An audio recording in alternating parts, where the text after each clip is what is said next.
Hello बच्चों, let's look at the question. The latest model for plasma membrane is option A lamellar model, option B unit membrane model, option C fluid mosaic model and option D molecular lipid model. तो जो यहाँ पर हम की concept use करेंगे that will be the fluid mosaic model. Fluid mosaic model है, it was proposed in 1972 by scientists जिनका नाम था निकोलसन एंड सिंगर. तो इस मॉडल के अकॉर्डिंगली इन्होंने बताया कि जो लिपिड बायलेयर है उसमें प्रोटीन्स एम्बेडेड होंगे. So in this model the lipid layer they have protein molecules embedded. तो अगर हम इसे डायग्रामेटिकली समझें, लेट्स सी कि ये हमारे लिपिड बायलेयर है जिसके पास एक हाइड्रोफोबिक हेड है और हाइड्रोफिलिक टेल्स हैं. इन लिपिड बायलेयर के बीच में they will have proteins.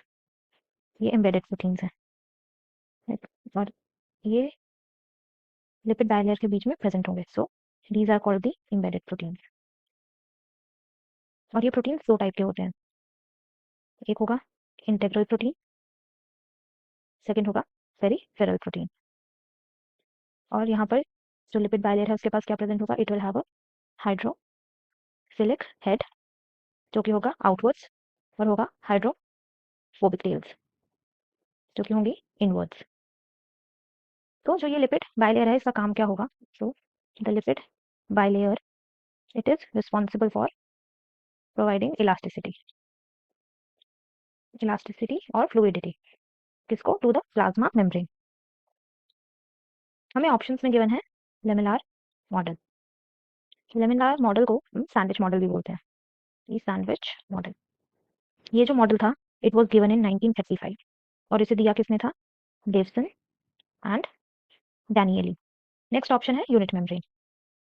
Unit membrane model it was given by Robertson. इस मॉडल को रिजेक्ट कर दिया गया था. यूनिट मेम्ब्रेन मॉडल को रिजेक्ट कर दिया गया था क्योंकि जो टेम्परेचर थे जिसमें मेम्ब्रेन सॉलिडिफाई होती है वो डाटा से मैच नहीं कर रहे थे जैसा कि एक्सपेक्ट करा गया था. लास्ट है मॉलिक्यूलर लिपिड मॉडल. सो ये जो मॉलिक्यूलर लिपिड मॉडल है इट वाज आल्सो रिजेक्टेड.